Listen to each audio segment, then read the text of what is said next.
하나님의 말씀은 잠언 3장 9절 10절 말씀입니다. 다 같이 한 목소리로 받들어 읽습니다. 시작. 내 재물과 내 소산물의 처음 익은 열매로 여호와를 공경하라. 그리하면 내 창고가 가득히 차고 내 포도즙 틀에 새 포도즙이 넘치리라. 아멘. 오늘 말씀은 재물에 관한 또 헌금에 관한 말씀입니다. 오늘 말씀은 그리스도 제자의 자격 12귀절 말씀 중에 9번째 말씀이에요. 제 개인적으로 그리고 대부분의 목회자들은 설교하지 않았으면 싶은 제목이 두 가지가 있어요. 하나는 물질에 관한 거고 또 하나는 죄에 관한 거예요. 물질에 관한 설교는 그리고 죄에 대한 설교는 거의 모든 사람들이 싫어해요. 그리고 현대 사람 성도님들 안 들으려고 그래요. 그리고 무슨 말을 해도 상처를 받아요. 그래서 할 수만 있으면 우리 주님처럼 하나님 할 수만 있으면 이 잔을 내게서 지나가게 하시옵소서 이렇게 기도하고 싶은 그런데 여러분 그걸 아시나요? 성경학자들이 딱 따져보니까 예수님이 지상에 계실 때 천국과 지옥에 관한 말씀보다 물질에 관한 재물에 관한 말씀을 더 많이 하셨어요. 왜냐하면 천국과 지옥에 관한 말씀이 중요하지 않다 이런 뜻이 아니에요. 굉장히 중요하지만 그건 못지않게 우리 모든 사람들이 물질 때문에 이 하나님께 드려야 될 시간, 하나님께 드려야 할 그런 에너지를 다 물질 얻는 데 다 쓴다는 거예요. 그러니까 예수 믿고 구원받았고 하늘나라 백성이 되었어도 대부분의 시간을 하나라도 더 긁어 모으는데 그리고 조금 더 쌓아놓는데 전 인생과 시간을 다 써버리고 그러니까 맺어야 될 열매를 못 맺고 엉뚱한 곳에 우리 인생을 낭비하게 되는 거예요. 그래서 예수님 안 믿는 사람은 더 말할 것도 없고 예수님 믿는 우리 크리스찬들도 구원받은 하나님의 백성들도 바른 물질에 대한 그런 가치관이 정립되어야 되겠다. 삶에 있어서 크리스찬으로의 자격, 예수 그리스도의 제자로서의 자격 중에 정말 빼놓을 수 없는 중요한 자격 중에 하나가 바른 물질관, 이것이 정립되어야 되겠다라는 거예요. 그런데 오늘 제자의 자격 중에 하나가 물질관에 관한 거예요. 그래서 이번 주와 다음 주는 어쩔 수 없이 그 순서에 따라서 물질에 대한 설교를 할 수밖에 없어요. 오늘은 헌금의 정신 그리고 바른 물질관, 재물에 대한 물질에 대한 우리의 바른 영성에 대해서 그리고 다음 주에는 그러면 어떤 태도로 헌금을 할까, 어떻게 헌금을 드릴까에 대해서 묵상하도록 하겠습니다. 오늘 본문에 보면 이렇게 말씀하고 계세요. 내 재물과 내 소산물의 처음 익은 열매로 여호와를 공경하라. 내 재물과 내 소산물의 처음 익은 열매. 구약에서 하나님이 우리 인류 여러분과 저를 구원하시는 구원의 손길이 시작된 것이 아브라함을 통해서 약속을 주셨고 그 약속을 이루시기 위해서 약 600여 년 뒤에 모세를 통해서 이스라엘 사람들이 종노릇하는 애굽에서 그 백성들을 이끌어내십니다. 출애굽하세요. 자, 그 출애굽하는 과정도 쉽지 않았어요. 10번의 아주 큰 사건을 거친 다음에 출애굽하게 됐습니다. 그런데 그 10번째 사건은 아주 특별한 사건이에요. 그러니까 그 모든 백성들, 왕부터 모든 백성들 그리고 짐승까지 초태생 장자를 죽이는 재앙이에요. 그리고 이때 예수님 믿는 사람들, 그러니까 당시에 하나님 믿는 유대인들은 죽지 않는 비결을 죽지 않는 방법을 가르쳐 주셨어요. 양을 잡아라. 그래서 피를 문설주에 발라라. 이렇게 명령하셨어요. 그리고 문설주의 발은 그 집에서 나오지 말고 거기에서 그 양고기를 구워 먹어라. 그 밤에 죽음의 사자가 다니다가 피가 있으면 이 집은 하나님의 백성의 집이구나 하고서 그냥 넘어간다. 영어로 패스오버 한다는 거예요. 그래서 6월절이 패스오버예요. 넘어가는, 그러니까 죽음의 사자가 건드리지 않고 넘어가는 절기. 나중에요, 이 날을 유대인들, 이스라엘 민족 중에 가장 큰 명절로, 우리나라는 설날이 최고 큰 명절이죠. 이렇게 설날로 지켜라, 최고 큰 명절로 지켜라 하고 명령을 주시면서 출애굽기 13장 1절부터 2절 이렇게 말씀하십니다. 여호와께서 모세에게 일러 가라사대 이스라엘 자손 중에 사람이나 짐승이나 물론하고 초태생은 장자예요. 처음 난 장자, 초태생. 여러분, 초태생은 짐승 기르면서 초태생은요 굉장히 귀해요. 왜냐면요 씨바지로 써야 돼요. 그 첫 새끼는요 씨바지로 써야 그 다음 또 낳고 하지요. 그런데 그 초태생을 하나님께 드리래요. 장자 드리래요.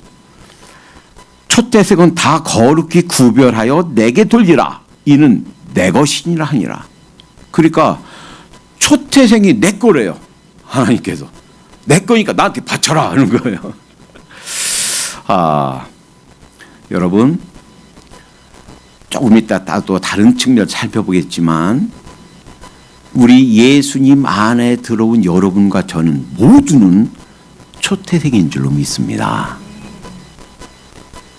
저는 여자인데요, 여자도 마찬가지예요. 남자든 여자든 유대인이든 이방인이든 예수님 믿는 사람, 예수님을 믿어서 구원받은 모든 사람들은 사실은 초태생이에요. 이거 내 것이다. 구별해서 나한테 바쳐라 하는 거예요. 그러니까 사실은 우리 자신을 에브리데이, 매일 드리는 거예요. 매주마다 이렇게 예배 드리는 거는요, 우리 자신을 하나님, 제가 초태생입니다. 하나님 받으시옵소서 우리를 드리는 거예요. 뿐만 아니라 이 6월절 다음에 또 절기를 민족의 절기로 지키게 하십니다. 출애굽기 23장 14절에 너는 매년 3차 내게 절기를 지킬지라. 첫 번째는 6월절이고요. 무교병 먹는 이게, 그리고 이때는 보리 추수하는 시기예요. 그리고 그로부터 7주가 지나서 77이 49, 그래서 77절 7번 주일이 지나서 다음, 그래서 50번째 된다 해서 오순절 이렇게 불러요. 오순절. 근데 이 절기를 지켜라. 77절, 오순절 혹은 초실절 이렇게 하는데 이때는 미일 추수가 시작되는 날이에요. 성령님이 이날 오셨습니다. 그러니까 성령님이 오신 것은 예수님이 십자가에서 이루신 그 구원 역사, 구원의 은혜를 각 개인에게 적용하셔서 우리를 구원하시는, 추수하시는, 이제 본격적으로 추수가 시작되는 것을 알리는 의미로 그날 성령님이 강림하셨습니다. 사도행전 2장 1절. 그 다음에 세 번째 절기가 있는데 이것은 수장절, 장막절, 초막절 이렇게 불러요. 그리고 40년간 광야에서 고생한 것을 기억하면서 집에서 안 자고 광야에다가 밖에다가 들에다가 천막 치고 거기서 지내면서 한 주간을 그때 일을 기억하면서 감사하는 거예요. 그러니까 이런 모든 것들은 우리 자신을 천년을매로 하나님께 올려드리는 것에 대한 상징입니다. 여러분, 인류의 최초의 살인 사건이 창세기 4장에 나와요. 가인과 아벨이죠. 그런데 가인이 드린 제사는 하나님이 안 받으시고 아벨이 드린 제사는 받으셨다는 거예요. 그런데 특별히 가인과 아벨의 제사가 어떻게 다른지 유의해서 보지 않으면 참 구분하기 어려워요. 어떻게 말씀하시냐면 아벨이 드린 제사는 양의 첫 새끼와 기름으로, 아까 말씀드렸죠. 첫 태생 장자 초태생은 굉장히 귀하다고요. 왜? 씨바지로 써야 되니까. 그래야 그 새끼를 잘 길러서 또 새끼를 낳고 해야 되는데 그 제일 중요한 초태생 개를 장자를 드리라는 거예요. 이 아벨은 그래서 소중한 거, 가장 귀한 것을 하나님께 올려드린 거고, 가인은 그런 말이 없어요. 그러니까 농사 짓는 가인은 가장 귀한 것을 드렸다라는 언급이 없다는 거예요. 그러니까 적어도 가장 귀한 것, 가장 소중한 것을 하나님께 올려드렸다라는 겁니다. 자, 이 1500년 예수님 오시기 전 모세 때부터 이것을 명절로 지키라 하고서 1500년간 명절로 지키고 나서 예수님이 이 땅에 오셨어요. 이 말은 유월절 통해서 77절 오순절 통해서 초막절 장막절 통해서 무엇을 가리키려 하심이에요? 예수 그리스도를 우리에게 가르쳐 주시기 위함인 줄로 믿습니다. 유대인들이 지금도 그들은 깨닫지 못하고 있지만 유대인들에게 아주 강력한 교육으로, 시청각 교육으로 가르쳐 주신 거예요. 유월절, 이것은 어린 양이 죽는 거예요. 그 죽음 때문에, 그 피 때문에 장자들이 죽지 않고 살았어요. 예수님이 공생애를 시작하시면서 침례 요한이 예수님을 딱 보자 성령님의 감동으로 딱 알아차렸어요. 그리고 보라, 세상 죄를 지고 가는 하나님의 어린 양이로다. 요한복음 1장 29절을 말씀하셨습니다. 예수님이 이제 잡히시기 바로 직전 전날 마지막 만찬을, 주의 만찬을 하시면서 흔히 로만 캐토릭과 다른 개신교에서는 성찬식이라고 부르는데 우리 침례교에서는 성찬식이라고 부르지 않습니다. 성찬식이라고 부르는 것은 로만 캐토릭에서 신부님이 떡과 잔 놓고 기도하면 그 떡이 실제 예수님의 살로 변하고 그 포도주 잔이 실제 예수님의 피로 변한다 라는 의미에서 성찬식이라고 불러요. 침례교에서는 성찬식이라고 안 부릅니다. 어느 침례교회 목사님이 성찬식이라고 부르면 그 사람은 침례교에 대해서 잘 모르는 그 목사님이구나 이렇게 알면 돼요. 성찬식이라고 안 불러요. 주의 만찬이라고 불러요. 주의 성경에 있는 것처럼. 왜냐? 예수님이 이것을 통해서 나를 기념하라 하신 거예요. 자, 예수님이 뭐라고 그랬나요? 첫 번에 이 잔을 주면서, 이 포도 잔을 주면서 마셔라. 이것은 내 피로 세우는 새 언약이다라는 거예요. 예수님이 이 땅에 오셔서 고난당하시고 죽으신, 희생당하시는 것은 벌써 모세가 출애굽할 때 6월절 어린 양으로서 이 세상에 오신 것이라는 거예요. 이스라엘 사람들 장자만이 아니라 온 세상 사람들이 죄 때문에 죽어야 되는데 죽지 않고 사는 비결, 바로 예수님의 보혈을, 내 대신 흘리신 보혈을 믿는다라는 것, 그 예수님의 보혈을 의지해야 죄 용서받고 산다 하는 것을 가르쳐 주시기 위함이에요. 그래서 이 잔은 바로 내 피로 세우는 새 언약이다, 이것을 상징한다 하는 말이에요. 그리고 빵을 나눠주시면서 받아 먹으라, 이것은 내가 너희를 위한 내 몸이다, 이렇게 가르쳐 주셨어요. 그러니까 이 절기를 통해서 우리 구원이 바로 예수님의 고난과 핍박으로, 희생으로 이루어진 것이다 하는 걸 가르쳐 주신 거지요. 왜 첫 열매라고 그랬나요? 그러면 첫 봉급만 드리면 되나요? 그러면 이제 다 됐나요? 아니면 처음 추수한 곡식만 하나님께 드리면 되나요? 그런 뜻이 아니에요. 첫 열매란 것은 최선의 것, 최고의 것, 이런 의미예요. 고린도전서 15장은 별명이 있어요. 부활장이다. 라는 별명이 있어요. 자, 그런데 여기에 이상한 말씀이 있습니다. 자, 한번 잘 들어보세요. 고린도전서 15장 20절. 그러나 이제 그리스도께서 죽은 자 가운데서 다시 살아 잠자는 자들의 첫 열매가 되셨도다. 하나님 앞에 첫 열매가 예수 그리스도라는 거예요. 죽음에서 부활하신 첫 열매. 그래서 하나님께 올려드린 것이 첫 열매라는 거예요. 여러분, 첫 열매는 첫 열매가 아니라 그 다음 두 번째, 세 번째 또 열매가 있으니까 첫 열매예요. 그래서 그 조금 뒤에 고린도전서 15장 22, 23절에는 아담 안에서 모든 사람이 죽은 것 같이 그리스도 안에서 모든 사람이 삶을 얻으리라. 그러니까요, 여러분 언젠가는 여러분과 저는 이 세상을 떠나요. 너무 미련 갖지 마십시다. 이 세상에 천년만년 살 거 아니에요. 여러분과 저는 언젠가는 반드시 떠나요.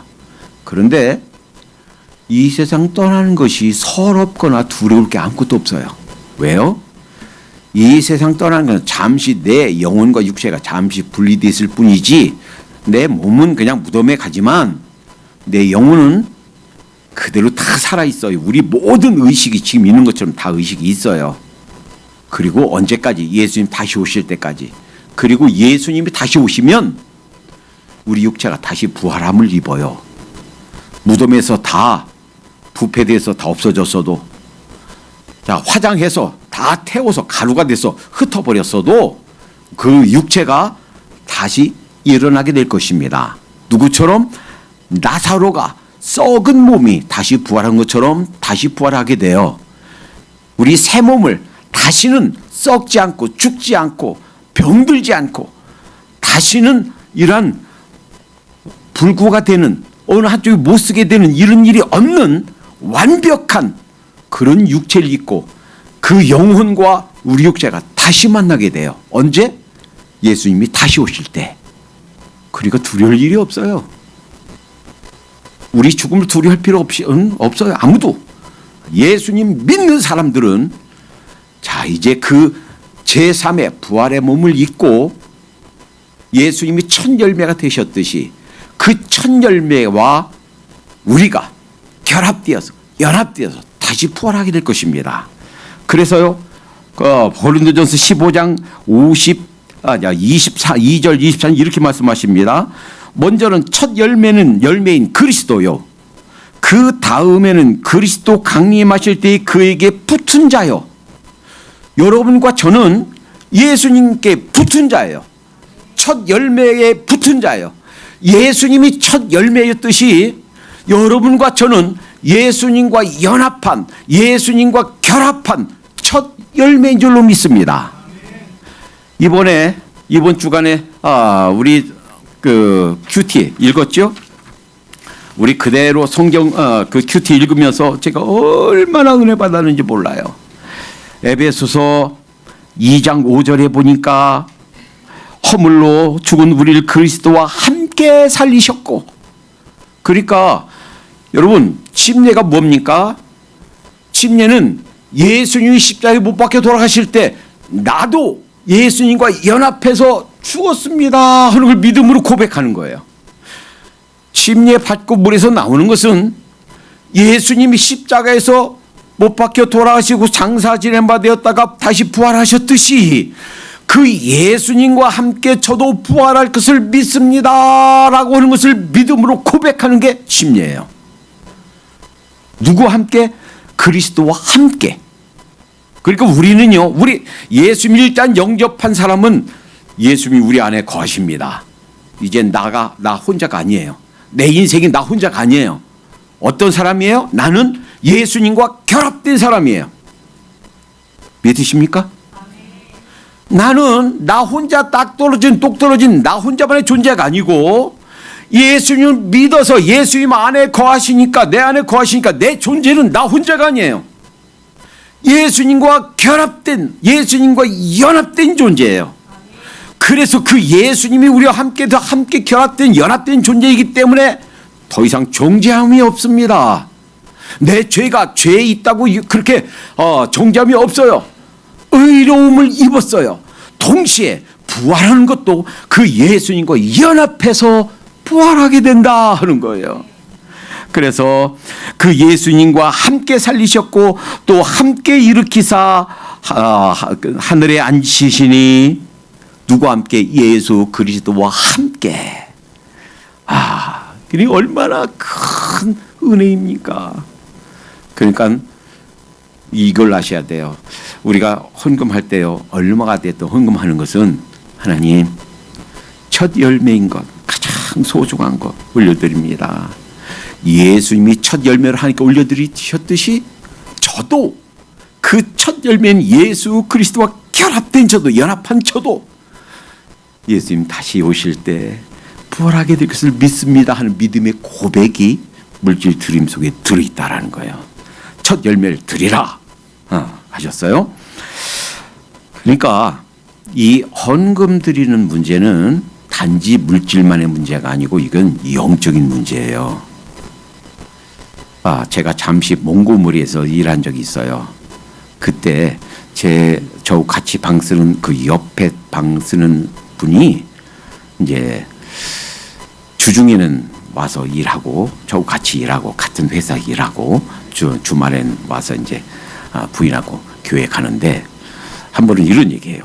목사님, 제가 솔직하게 말씀드리겠습니다. 제가 교회를 가면 담은 10불이라도 헌금을 해야 될 거 아닙니까? 눈치가 있지. 그런데요, 그 10불 드리는 것이요, 너무 아까워 죽겠어요. 여러분, 하나님을 사랑하면요, 물질 드리는 것이 아깝지가 않아요. 기뻐요. 하나님을 사랑함이 없으면요, 10불 드리는데도 아까워 죽겠어요. 물질 드리는 것은요, 이게 영적인 일이에요. 영적으로 깨어나 있지 못하면 전혀 못 드립니다. 예수님이 재물과 하나님을 겸하여 섬길 수 없느니라. 마태복음 6장 24절에 말씀하셨어요. 이거 진리예요. 그러니까 단지 물질만 떨어져서 물질에 관한 것만이 아니고 물질 드리는 것과 영적인 문제가 이게 직결되어 있어요. 물질 드리는 것은 영적인 문제예요. 그래서 이게 제가 정한 게 아니고 내비게이트 선교회에서 69절 암송 9절의 네 번째 제자의 자격 12구절 중에 9번째 말씀이 오늘 말씀이에요. 그리스도의 제자의 자격, 하나님의 백성의 자격 중에 하나가 하나님보다 더 물질 사랑하지 않는 거, 이거예요. 예수님께서 이렇게 말씀하셨습니다. 마태복음 6장은 이 물질 때문에 너무 많은 사람들이 힘들게 일해서 모은 건데, 여러분, 그 일할 수 있는 건강 주시고 일할 수 있는 잡 주시고 일할 수 있는 그런 기회를 주신 것도 하나님이신 줄로 믿습니다. 모으게 하시는 분도 하나님이세요. 욥이 고백했듯이 나는 적신으로 빨간 피떡으로 왔어요. 갈 때도 빈손으로 가요. 적신으로 왔다 적신으로 가요. 그러니까 내가 가진 모든 물질은 하나님께서 주신 것이다. 두 번째, 모든 물질은 잠시 내게 와서 머물다가 다시 떠나게 된다 하는 거예요. 뭐만 남는가? 내가 하늘 곳간에 쌓은 것만 남는다 하는 거예요. 내가 하나님을 위해서 드린 것, 나보다 더 힘든 사람을 위해서 나눠준 거, 구제한 거, 선을 베푸는 거, 이것만 쌓인다 하는 거예요. 나머지는 그냥 다 잃어버리게 된다 하는 거예요. 결국 다 떠나게 된다. 세 번째, 마귀가, 악한 자가 우리 인생을 유린하는, 우리 인생을 도적질해가는 가장 많이 쓰는 방법이 물질이다 하는 거예요. 그러니까 물질 가지고 물질 때문에 사탄이 우리를 속이려고 하는 속임에 속아 넘어가지 말자 하는 거예요. 물론 아이고 노년을 계획하지 말라 이런 뜻이 아니에요. 저축하지 말라 그런 뜻이 아니에요. 계획도 해야 되고 또 쓰고 좀 남으면 저축 조금 해야 되지요. 그러나 물질의 마음이 다 뺏겨서 끊임없이 이 물질 때문에 우리에게 속삭임을 가지고 오는 그 마귀의 유혹을 이기자는 거예요. 조금 더 모으자. 조금 더 좀 쌓아놔야지. 긁어 모으려고 하는 욕심에서 우리가 벗어나자 하는 거예요. 디모데전서 6장 6절에 우리가 지족하는 마음이 있으면 경건이 큰 유익이 되도다 그랬어요. 그러니까 네 번째, 첫 번째는 재물은 하나님께서 주신 것, 두 번째는 모든 재물은 잠시 있다가 다 떠나게 된다는 것. 전도서에 잠언에 여러 번 있어요. 제가 준비했지만 그냥 넘어갑니다. 우리가 쌓아놓은 것들 우리가 못 쓴다는 거예요. 엉뚱한 사람이 다 쓰게 된다는 거예요. 그 다음에 세 번째, 끊임없이 우리를 넘어지게 하고 우리 인생을 헛된 곳에 쓰게 하고 마지막까지 우리 시간과 에너지와 내 남은 인생을 빼앗아가는 그 유혹이 바로 물질이다. 사탄이 쓰는 가장 좋은 방법이 물질이다. 그 다음에 네 번째, 우리가 가지고 있는 우리에게 있는 수입 한도 내에서 쓰는 법을 훈련해야 된다 하는 거예요. 자족해야 된다 하는 거예요. 그래서 8절 디모데전서 6장 8절 우리가 먹을 것과 입을 것이 있은즉 족한 줄로 알 것이니라. 하나님께서 100원 주셨으면 100원으로 쓰는 방법을, 하나님께서 5,000원 주셨으면 5,000원 안에서 쓰는 방법을 훈련하도록 하십시다. 그리고 먹을 거 입을 거 있으면 만족합니다. 하나님 감사합니다. 할 줄 알도록 하십시다. 왜 이 세상에서 그렇게 올무에 빠지고 덫에 걸리는가? 단 한 가지 때문이에요. 디모데전서 6장 9절 부하려 하는 자들은 시험과 올무와 여러 가지 어리석고 해로운 정욕에 빠지나니 사람으로 침륜과 멸망에 빠지게 하는 것이라. 조금 더 그걸 긁어 모으려고, 조금 더 쌓아놓으려고, 조금 더 내가 좀 더 가지려고 이 물질의 마음을 뺏기니까 하나님에 대한 사랑도 또 하나님께 드려야 될 헌신도 못하고 열매를 못 맺게 된다 하는 겁니다. 자, 오늘 말씀 중에 이렇게 말씀하십니다. 내 재물과 내 소산물의 처음 익은 열매로 여호와를 공경하라 하는 거예요. 영광스럽게 해라 하는 겁니다. 우리가 어느 곳에 우리에게 주신 것들을 쓰는가 하는 것을 다 적어보면 내가 정말로 물질을 하나님께 공경하는가 하는 거예요. 어떤 사람들은 이렇게 주장하는 사람도 있어요. 율법은 폐해졌습니다. 신약에 와서 예수님 와서 더 이상 이제 주일 지킬 필요도 없고 율법이 폐해졌으니까 11조 드릴 필요도 없습니다. 이렇게 주장하는 사람이 있어요. 그렇지 않습니다. 율법이 폐해진 것은, 모든 율법이 폐해졌다 그러면 그것은 율법 폐기론이고, 그것은 초대교회부터 중세 때까지, 근대까지, 현대까지, 지금까지도 이단으로 정죄되고 있습니다. 율법 폐기론은. 만약에 율법이 폐기됐다 하면 사실은 율법이 몽학 선생 역할을 못하는 거예요. 율법 중에 제사법만, 그러니까 예수님이 십자가에서 단번에 영원히 이루신 그 제사법, 의식법만 폐기된 거예요. 도덕법과 시민법은 폐기된 것이 아닙니다. 자, 그래서 이미 예수님 부활하시고 나서 벌써 12제자 있을 때에 안식일 대신에 주일날로 바꿔서 드리던 것이 벌써 일반화돼서 더 이상 주일에 관한 말씀이 없어요. 또 11조도 이전에 구약에서 온전한 11조를 드리려면 23.33% 드려야 온전한 11조예요. 그러니까 10분의 1만 드리는 것이 그게 11조가 온전한 11조가 아니에요. 23.33% 드려야 온전한 11조예요. 그러나 신약에서는 그것이 아니고 일반적으로 전체 수입의 10%만 드리는 것이 일반화되었다.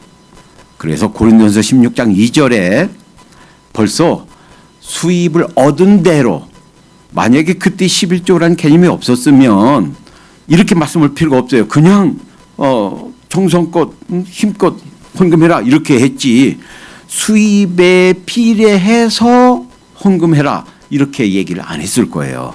그래서 아하, 이제는 구약에 있던 23.33%가 아니라 이제 전체적으로 10의 1을 드리는 것이 벌써 이때 정착되었구나. 사도행전 15장에 제1차 세계 종교회의가 열렸을 때도 이것이 얘기가 됐어요. 이때도 벌써 이게 이런 개념이 정착됐구나 하는 것을 알게 됩니다. 10의 1을 드리는 것은 그 첫 소산물 드리는 것에 대한 고백이에요. 예수님이 첫 열매가 되셔 부활하셨듯이 나도 부활할 것을 믿습니다 라고 하는 신앙 고백이에요. 이렇게 할 때, 여호와를 공경할 때 약속이 있어요. 그러면 너희 좀 넘겨주세요.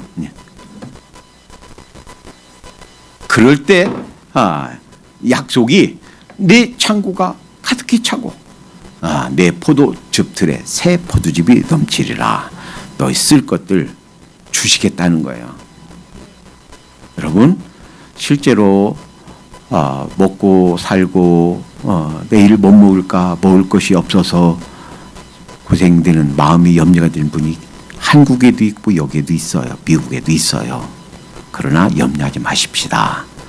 이렇게 하나님 앞에 정직하고 이렇게 하나님 앞에 충성스럽게 살면 물질에서 바른 물질관을 정립하고 마음을 물질에 빼앗기지 않고 하나님께 드리면서 살면 다 책임지실 줄 믿습니다. 이 약속은 구약이나 신약이나 지금 현대에 사는 우리에게도 살아있는 하나님의 약속인 줄로 믿습니다. 참 지금까지 살았던 많은 사람들 중에 최고 부자다라고 하는 록펠러 얘기만 간단하게 하고 마치겠습니다. 록펠러가 그 어머님이 어렸을 때부터 아주 강력하게 가르친 교훈이 있어요. 3가지가 있네요. 어렸을 때부터 그걸 실천했대요. 첫 번째, 너는 11조를 반드시 해라. 그래서 어렸을 때부터 11조 했대요. 나중에는요 11조 계산하는 회계원들만 10몇 명이었대요. 자기 재산의 11조만 계산하는 사람들만, 전문적으로 그것이 직업인 사람들만. 두 번째는 교회에 가면 맨 앞자리에 앉아라. 저는 키가 커서 초, 중고 때는 앞에 맨 앞자리에 안 앉았어요. 근데 대학 가니까 그게 없더라고요. 그래서 대학원 다닐 때는요 맨 앞자리는 제 자리예요. 그래서 처음에 맨 앞자리 뺏기면 10분 더 일찍 오고 15분 더 일찍 와서 맨 앞자리는 제가 앉았어요. 그 어머님이 그랬대요. 교회 오면 맨 앞자리에 앉아라. 세 번째, 목사님 말씀은 하나님 말씀처럼 순종해라. 이것을요 평생 순종했대요. 이 사람이 어느 날 돈 많이 벌었습니다. 젊어서 세계적인 그런 갑부가 됐어요. 근데 너무 많이 경쟁하고 스트레스 받고 하면서 병에 걸렸어요. 머리카락 빠지고 암 같은 암의 일종에 걸려서 의사 선생님이 얘기했어요. 당신 잘 살아 1년 삽니다. 마음의 준비를 하십시오. 그래서 밤에 잠도 못 자고 먹지도 못하고 하루 종일 우유 반컵 비스켓 2-3개로 하루 식사니 점점 삐쩍 말라가고 죽음을 앞두고 있었어요. 그런데 어머님이 돌아가시면서 이런 말씀하시는 거예요. 아들아, 너 지금까지 돈 많이 모았다. 이제는 이제 나눠주면서 살아라. 그리고 결정적으로 그때 목사님이 담임 목사님이 프레드릭 테일러 게이츠 목사님이에요. 오셔서 이런 말씀 하시는 거예요. 집사님, 이제 모든 것을 내려놓으십시오. 이 한마디가 어머님 평생 가르쳐 주신 말씀과 이 목사님, 담임 목사님 말씀은 하나님 말씀처럼 그래 순종해라 라고 어머님이 어렸을 때부터 가르쳤는데 이 말씀이, 이 목사님 말씀이 빵 부딪힌 거예요. 그래, 그렇다. 그래서 제가 이분이 이거 걸린 횟수가 1902년이더라고요. 그 계산해 보니까 63세예요. 이제 63세니까 이제 죽어야 돼요. 그런데 그 말씀 듣고 순종하기 시작했어요. 지금까지 그렇게 나눠주지 않았었는데 지금까지 벌어서 그냥 쌓아놓고 자회사 늘리고 해서 그냥 문어발처럼 늘리고 많은 재산 불리는 데만 집중했는데 이제는 나눠주는 데 쓰기 시작했어요. 교회를 짓고 학교를 짓고 병원을 짓고 고아원과 양로원을 짓고 나눠주기 시작했어요. 그런데요, 이상한 일이 났어요. 의사 선생님이 맥시멈 삶이 1년 삽니다 라고 했는데 1년 지났는데도 안 죽는 거예요. 머리카락이 다시 나기 시작하는 거예요. 밤에 잠이 잘 오는 거예요. 이제 식욕이 땡겨서 밥도 먹는 거예요. 1년밖에 못 산다고 암의 일종에 걸려서 이제 사망 선고가 내리는데 몇 살까지 산지 아세요? 97세, 98세. 어떤 애는 98세라고 그러고 어떤 사람은 만 97점 몇 세, 97세, 8세까지 살았어요. 이분이 헌금한 것으로 뉴욕시는요 지금도 물값을 안 낸대요. 영원히 뉴욕 전체 시민들이 물을 공짜로 먹도록 그 재단을 설치해서 거기다 돈 딱 부어서 거기 나오는 이자로 뉴욕시 전체가 공짜로 물을 먹는데요. 이야, 참. 여러분, 하나님께서 이 물질을 섬기지 않고 하나님 섬기고 또 그 물질로 하나님과 사람을 영화롭게 하면 남은 모든 우리의 인생을 하나님께 책임지실 줄로 믿습니다. 물질 섬기지 말고 하나님 섬기도록 하십시다. 기도하겠습니다. 사랑의 하나님, 감사합니다.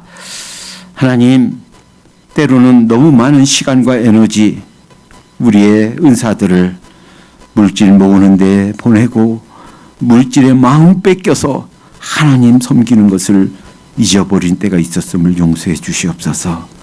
주님, 물질을 하나님보다 더 사랑하지 않도록 인도해 주시옵소서. 예수 그리스도께서 첫 열매가 돼서 다시 사신 것처럼 그 첫 열매와 연합한, 그 첫 열매와 결합한 우리는 그 예수님처럼 다시 부활하게 될 것을 믿습니다. 새 몸을 입고 주님 품에서 하늘나라에서 영원히 있게 될 그날을 기억하면서 우리에게 주신 물질 아름답게 충성스럽게 관리하다가 주님께 갈 수 있도록 인도해 주시옵소서. 예수님의 이름으로 기도하옵나이다. 아멘.